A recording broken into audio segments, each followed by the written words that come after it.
Before posing my question, I would like to thank the organizers for making such a brilliant and stupendous effort. Now, coming to my question, I have a lot of interaction with Muslims because my early childhood and youth was spent among them. But one question has always been not really understood by me, the definition of Allah. Because to my mind and the way it has been given to me by my Muslim friends and acquaintances, that their definition of Allah basically is negation of other faiths and also non-acceptance of their definition of God as such. Your scholarship is very profound. I would like to be benefited by it. The brother asked a very good question, very important question, that he wants to know one thing which has been always in his mind: what is the definition of Allah in Islam? And the definition also includes many things which is negation, and it contradicts the definition of the other faiths. In fact, in Islam, the definition of Allah says what Allah is and also says what Allah is not. Besides knowing what God is, it is also important to know what God is not. So that if someone falsely claims that so-and-so is God, you can easily come to know this is a false claim. As far as the reply to what is the definition of Allah, the best reply that any Muslim can give you is from the Quran, from Surah Ikhlas, chapter number 112, verse number 1 to 4, which says, Kul huwallahu ahad. Say He is Allah one and only. Allahu samad. Allah, the absolute and eternal. Lam yalid walam yulad. He begets not, nor is he begotten. Walam yakul lahu kufuwan ahad. There is nothing like him. This is a four-line definition of Allah subhanahu wa ta'ala, of Almighty God, given in the glorious Quran. This is the touchstone of theology. It is the litmus test to identify any person says so-and-so candidate is God. If that candidate fits in this four-line definition, we Muslims have got no objection in accepting that candidate to be God. The first is, Qul huwallahu ahad. Say it's Allah one and only. Allahu samad. Allah, the absolute and eternal. Lam yalid walam yulad. He begets not, nor is he begotten. Walam yakul lahu kufuwan ahad. There is nothing like him. For example, I'll give you an example. There are some human beings who say that Bhagwan Rajneesh is God. During question and answer time, there was a Hindu brother who told me that if Hindus don't consider him to be God, I never said that the Hindus call Bhagwan Rajneesh to be God. There are many human beings who claim Bhagwan Rajneesh is God. Now I will give you a sample. Why do we use this negative also? Like say is Allah one and only is positive. Allahu samad, Allah the absolute eternal. Lam yalid walam yulad. He begets not, nor is he begotten. Why do we use this? Now we'll put this Bhagwan Rajneesh to test. The first test is, Qul huwallahu ahad. Says Allah one only. Was Bhagwan Rajneesh one and only? Was he the only man who has claimed divinity? There are hundreds who have claimed divinity, and in this country of ours, India, there are thousands of men who have claimed divinity. Thousands of people have said that they are God. He's not the only one. But Rajneesh Bhakt will say, no, Bhagwan Rajneesh is unique. So let's go to the next test. Allahu samad. Allah, the absolute and eternal. Was Rajneesh absolute and eternal? When we read his autobiography, we read there that Bhagwan Rajneesh, he was suffering from asthma, from diabetes mellitus, from chronic backache. Imagine Almighty God suffering from asthma, from diabetes mellitus, from chronic backache. The third test, Lam yalid walam yulad. He begets not, nor is begotten. We know Bhagwan Rajneesh, he was born in Madhya Pradesh, and he had a mother and father. And in 1981, he goes to America and takes thousands of Americans for a ride. And in the state of Oregon, he starts his new center known as Rajneeshpuram. Later on, the American government arrests him and puts him behind bars. Rajneesh alleges that the American government gave me slow poisoning. Imagine Almighty God being slow poisoned. And 1985, the American government kicks him out of the country. He comes back to India and goes back to the city of Pune. And there, he goes and restarts his center, which is today called as Osho Commune. And if you visit Osho Commune today, if you go to a Samadhi, where his ashes have been kept after he died, it is mentioned over there on a Samadhi, on a stone, Osho, Bhagwan Rajneesh, Osho, never born, never died, but visited the earth from the 11th of December, 1931 to the 19th of January 1990. Never born, never died. But visited the earth from the 11th of December 1931 to the 19th of January 1990. They forgot to mention on his samadhi that he was not given visas to 21 different countries of the world. Imagine Almighty God coming on this earth to visit different countries and requires visas. And the last test, Walam Yakullahu Kufuwan Ahad, is so stringent that the moment you can compare God to anything in this world, He is not God. Walam Yakullahu Kufuwan Ahad. We know Bhagavan Rajneesh. He had a white beard. Like the human being, he had 2 eyes, 1 nose, 1 mouth, 2 hands. The moment you can compare God to anything in this world, He is not God. Walam Yakullahu Kufuwan Ahad. For example, someone says that Almighty God is 1,000 times stronger than Arnold Schwarzenegger. You may have heard the name of Arnold Schwarzenegger, the person who got the title Mr. World, strongest man in the world, Mr. Universe, the strongest man in the universe. The moment you can compare God to anything in this world, whether it be Arnold Schwarzenegger, Dara Singh or King Kong, whether it be 1,000 times or 1,000,000 times, the moment you can compare God to anything in this world, He is not God. Walam Yakullahu Kufuwan Ahad.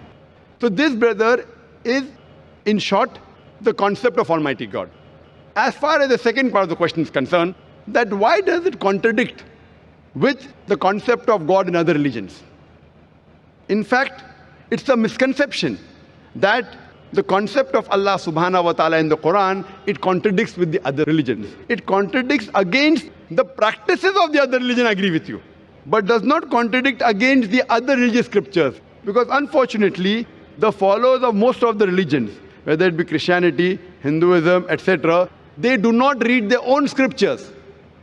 So if we analyze the practices of the non-Muslims, it does contradict. But if you go back to the scripture, if you have to understand the concept of God in any religion, the best is to try and find out what that scripture of that religion has to speak about God. Don't try and find out the concept of God by observing what the followers of the religions do. For example, if you want to know the concept of God in Sikhism, the best place you can go is Guru Granth Sahib, Adi Granth. If you read the first volume, first chapter, first verse of Guru Granth Sahib, it is known as Japuji. What does it say? Correct? Known as Japuji. It says that God is one. He is called the true. He is called as eternal. He is existent. He is compassionate. He is free from fear and want. And if you know in Sikhism, Sikhism believes in one God. It does not believe in idol worship. It does not believe in Avatarvada. And in the manifest form, he is called as Ekomkara. And unmanifest form, he is called as Omkara. And if you read the scriptures of Sikhism, there are various attributes given to Almighty God. If you read the 6 scriptures, Almighty God, he is called as Satanama. He is called as holy name. He is called as Kartar, the creator. He is called as Rahim, merciful. He is called as Kareem, beneficent. He is also called as Vahe Guru, the one true God. So if you go back to the scripture, the concept of God in Sikhism and Islam is the same.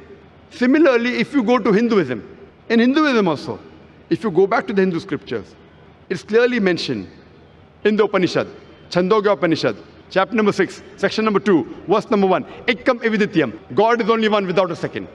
It's mentioned in the Svetasastra Upanishad, chapter number 6, verse number 9, Nachasya Kasij, Janitana Chadipa. Of that God, there are no parents.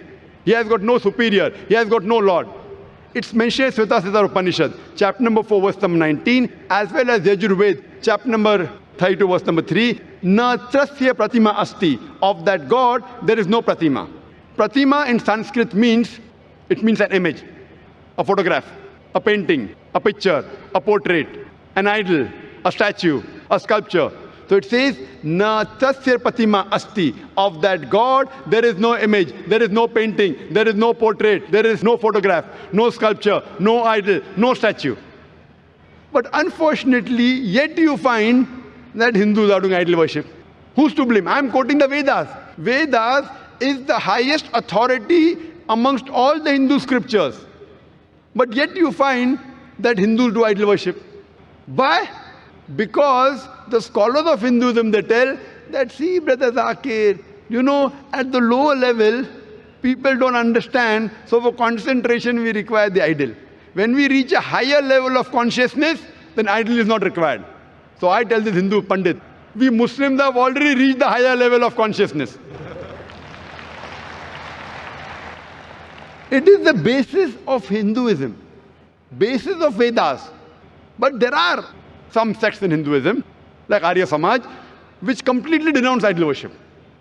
So similarly, if you go to Christianity, if you read the Christian scriptures again idol worship.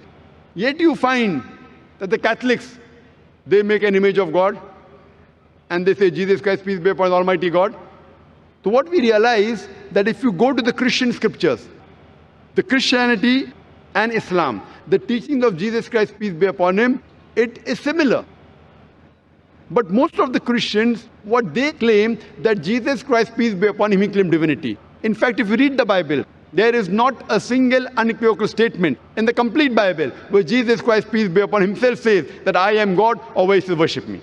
If any Christian can point out any unequivocal, any unambiguous statement in the Bible where Jesus Christ, peace be upon him, himself says that I am God, always worship me, I am ready to accept Christianity today. In fact, if you read the Bible, it's clearly mentioned. It's mentioned in Gospel of John, chapter number 14, verse number 28. Jesus Christ, peace be upon him, said, my Father is greater than I. Gospel of John, chapter number 10, verse number 29. My Father is greater than all. Gospel of Matthew, chapter number 12, verse number 28. I cast out devils with the Spirit of God. Gospel of Luke, chapter number 11, verse number 20. I with the finger of God cast out devils. Gospel of John, chapter number 5, verse number 30. I can of my own self do nothing. As I hear, I judge, and my judgment is just. For I seek not my will, but the will of my Father. Anyone who says I seek not my will, the will of Almighty God, is a Muslim. So Jesus Christ, peace be upon him, he was a Muslim. He never claimed divinity. And it's clearly mentioned in the book of Acts, chapter number 2, verse number 22. Ye men of Israel, listen to this. Jesus of Nazareth, a man approved of God amongst you by wonders and miracles and signs which God did by him, and you were witness to it. A man approved of God amongst you by wonders and miracles and signs which God did by him, and you were witness to it. So if you read the Bible, even in Judaism and Christianity, they believe in one God who has got no images.